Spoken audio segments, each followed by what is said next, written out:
Achampet MLA ఇష్టం వచ్చినట్టుగా దాడులు చేపిస్తున్నాడంట.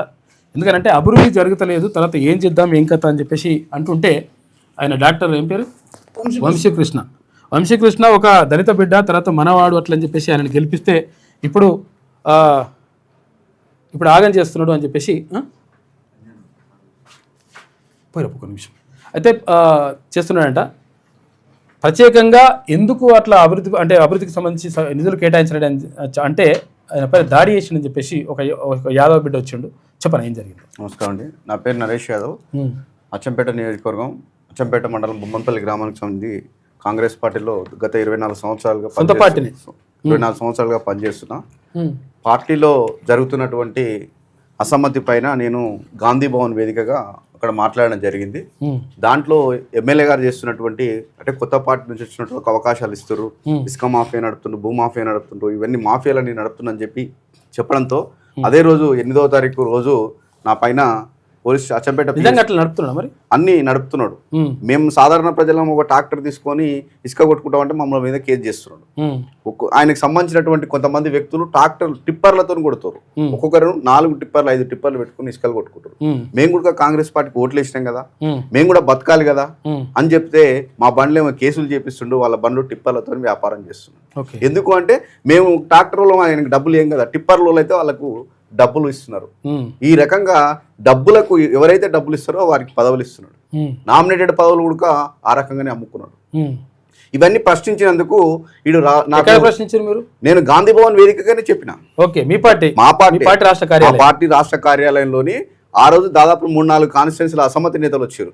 తుంగతుర్తోలు, స్టేషన్ గణపురం, పరకాల, ఈ కాన్స్టిట్యున్సీల వాళ్ళందరూ అక్కడికి రావడం జరిగింది. అందులో భాగంగా అచ్చంపేట కాన్స్టిట్యున్సీ గురించి నేను అక్కడ ప్రస్తావించడం జరిగింది. దాంతో ఒక 2 నిమిషాల వీడియో కూడా నేను పెట్టడం జరిగింది. అచ్చంపేట కాంగ్రెస్ పార్టీ ఎమ్మెల్యే కబంధస్థాల నుండి రక్షించండి అని చెప్పి ఒక ప్లకార్డు అక్కడ ప్లే చేయడం జరిగింది. దాన్ని ఆసరగా చేసుకొని మండల పార్టీ ప్రెసిడెంట్కు ఎబ్బటి ఆదేశించి నా పైన కేసు పెట్టేయడం జరిగింది. 8వ తారీఖు రోజు నైటే. 9వ తారీఖు నాడే నన్ను మరి కోర్టు కన్నా తీసుకుపోవాలి, పోలీస్ స్టేషన్ కన్నా తీసుకుపోవాల్సి ఉండే, కానీ 9వ రోజు రాకుండా 10వ రోజు మార్నింగ్ మా ఇంటికి వచ్చి నన్ను తీసుకొని పోవడం జరిగింది. ఎందుకు తీసుకుపోతున్నారు అంటే ఏం లేదు, సీఏ దగ్గరికి తీసుకుపోతున్నాం అని చెప్పి తీసుకెళ్లి అక్కడ కూర్చోబెట్టి 5 నిమిషాల తర్వాత మళ్ళీ పైకి తీసుకుపోయి ఎస్ఐ, ఈయన బీసీ బిడ్డనైనా ఎస్ఐ నరేష్ ఈయన పేరు, ఇతనితో పాటు ఒక 2 కానిస్టేబుల్ వచ్చారు, ఒక డ్రైవర్, మొత్తం 4 పైకి తీసుకుపోయి ఒక రూమ్ లా మరి తలుపులు పెట్టేసి నన్ను ఇక పోగానే అసలు కేసు ఎందుకు తీసుకొచ్చారనే విషయం చెప్తలేరు. నువ్వు ఎమ్మెల్యే మీద గాంధీ భవన్ లో పోయి మాట్లాడేంత మునగాని వారా, అంత గుద్దబాలు పారా నీకు కొడుక అని చెప్పి చేతులు దాపిచ్చి ఆ తిరుపతి అని ఉంటాడు, 359 పీసీ నెంబరు, ఆయనతోని ఇట్లా చేతులు దాపిచ్చి వెనుకకెళ్ళి ఒకరు పట్టుకొని ఈ చేతుల మీద కొట్టడం జరిగింది. వీడియో తీసినట్టు వీడియో కాల్ ఏదో అంటే నేను వాళ్ళు కొడుతున్నప్పుడు నా యొక్క అవభావాలు ఎమ్మెల్యే గారు వినాలని వాళ్ళు ఫోన్లో వినిపిస్తున్నారు. దెబ్బలు కొడుతున్నప్పుడు సార్ వద్దు సార్ అని చెప్పి నేను చెప్తున్నటువంటి మాటలు ఆయన వినాలి. ఆ రకంగా ఆయన సంతృప్తి చెందాలనే ఆలోచనతో దెబ్బలు కొట్టిరు. ఫస్ట్ ఆ తిరుపతి అంటే ఆయన కొట్టిన తర్వాత మళ్ళీ 2 నిమిషాలకు ఎస్ఐ బయటకు పోయి వెంటనే మళ్ళీ ఫోన్ కాల్ వచ్చింది.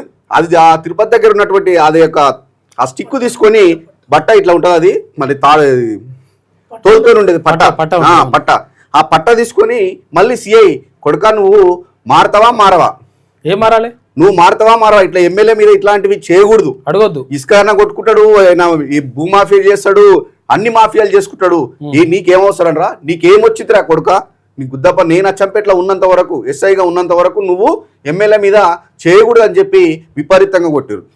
నా బాధ ఏంటంటే సార్, నేను 24 సంవత్సరాల నుంచి నా మీద ఇప్పటికీ 2-3 కేసులు ఉన్నాయి కాంగ్రెస్ పార్టీ కోసం. ఎలక్షన్ ముందు రోజు కూడా నా మీద అట్రాసిటీ కేసు పెట్టిండు సార్ అవతల పార్టీ బీఆర్ఎస్ వాళ్ళు. దాని నేను ఏవను, నేను ఉద్యోగం చేసుకుంటాను సార్. నేను 8 సంవత్సరాలు గెస్ట్ లెక్చరర్గా పనిచేసిన. నా ఉద్యోగానికి రాజీనామా చేయించిండు ఎమ్మెల్యే గారు. బొమ్మన్పల్లి అని మా ఊర్లో కాంగ్రెస్ పార్టీ వీక్ ఉంటుంది, 800 మైనస్ ఉంటుంది.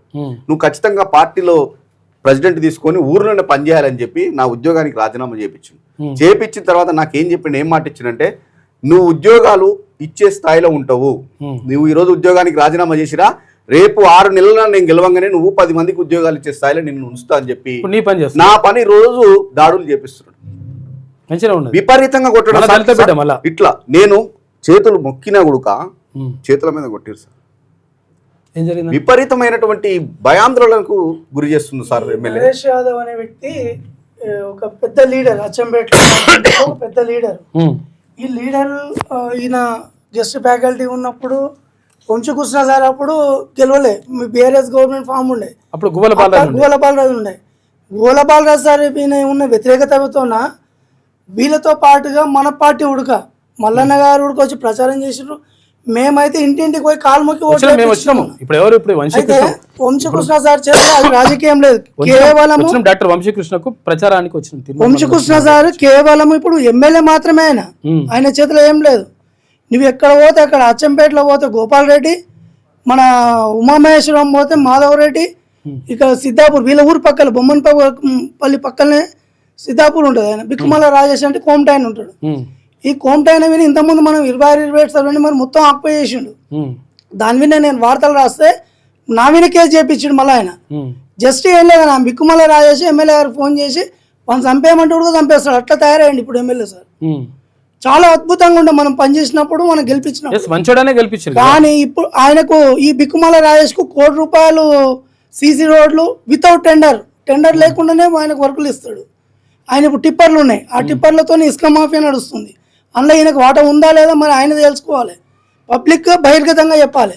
ఇది ఎందుకు నేను చెప్తున్నానంటే నరేష్ యాదవ్ అనే వ్యక్తి పోయి ఆ టిప్పర్లను అడ్డుకున్నాడు. ఇది తప్పు సార్, మన పార్టీకి చెడ్డు పేరు వస్తుంది అని చెప్పి అడ్డుకున్నాడు.